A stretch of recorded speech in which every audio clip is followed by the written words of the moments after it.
Welcome. Thank you for joining us for what will be the last panel discussion around the end of average.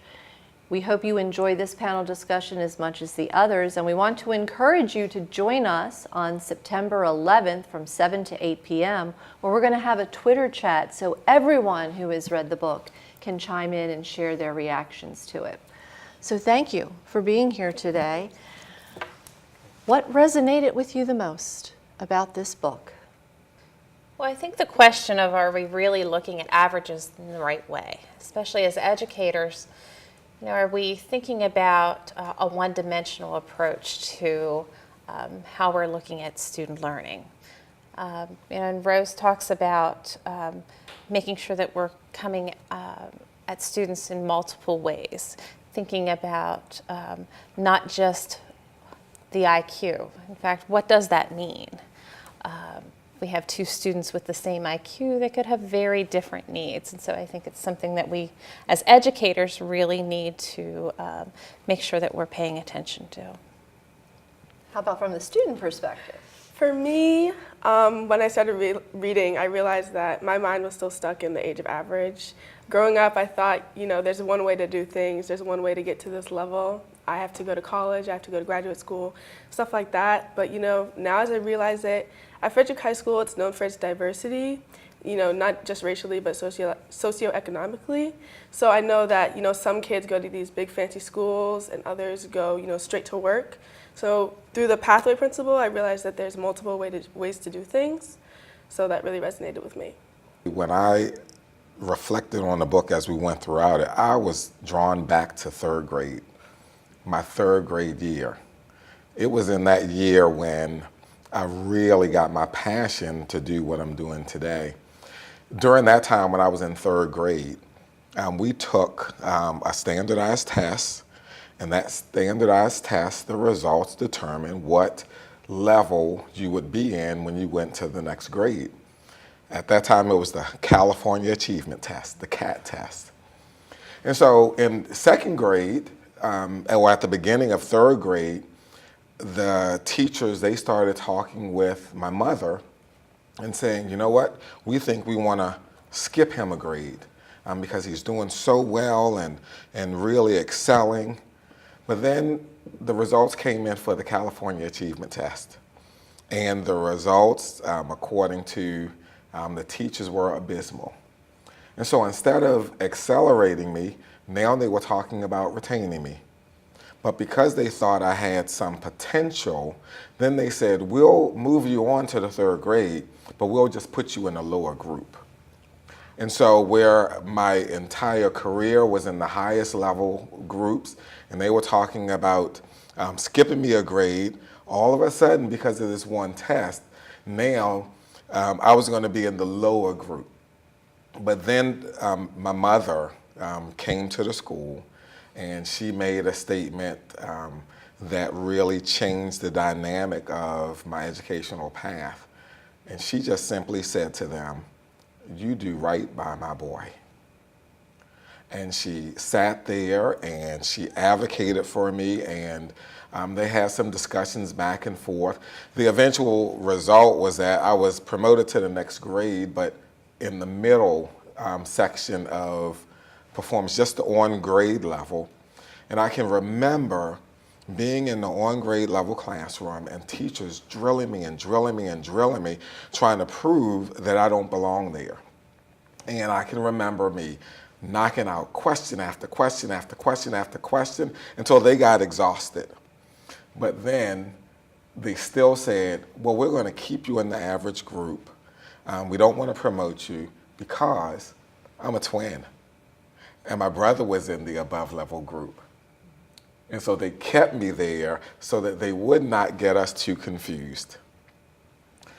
I didn't realize it back then, the advocacy that my mother had. But when I was in high school and I decided to become a teacher, I did back then some student teaching type of experiences, and I saw the same thing happening in elementary students that happened to me.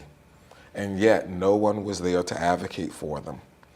And I said, as long as I'm able, I'm not going to allow this to happen to any other student. And that brings, for me, that has stuck with me, and that's the passion behind my work today. We have so many students who are caught up in averagarianism. We have so many students who are caught up in IQ scores that suggest that they can't do. We have so many students who, because of their color, are kept out of experiences regardless of their background and their experiences. And yet, unless someone is there to advocate for them, they will still stay stuck on a path. And you know, Keith, you're talking about sort of being defined by a test.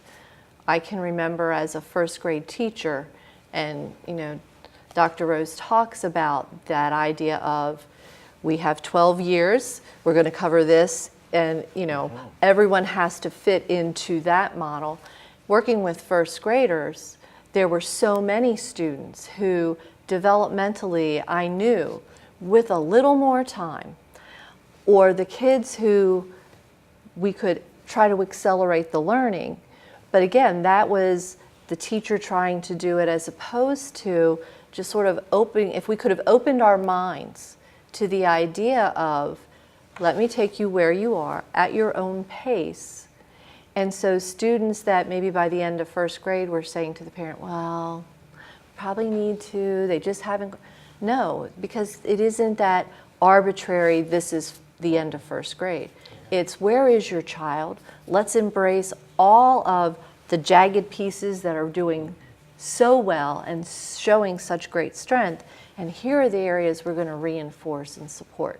What a different message and model than the whole notion of this grade, this criteria, and again, just that defining only by a test score. Yeah, and from one grade level to the next, you stop and you start over. And sometimes we don't use the information that we know about what a student already knows as a jumping off point for where we start for the next year. Yeah. And do we do that because we've always done it that way? You know, the notion of the Taylorism aspect of education, and that's still happening today. We're still, you know, the whole aspect behind his thinking was a worker or a manager. And we haven't broken out of that, and I think it's time we do that. You know, I talk to my teachers about 21st century learning, and really, if you think about it, we are in 2018, so the children that were born in the 21st century have now graduated high school, and so it's time that we really start thinking about blazing their own trails instead of following, as he says, the path that has already been there for them. And so that goes back to that pathway principle. And are we really giving students multiple ways of learning, multiple ways of showing that they really can master the learning that is presented in the classroom? I think especially it resonates with me as I think about opening a brand new school and thinking about Trailblazers. That's our mascot, Blazers. You know, it starts at the elementary school and blazing our path, whatever that may be. It doesn't necessarily have to be what has been there before.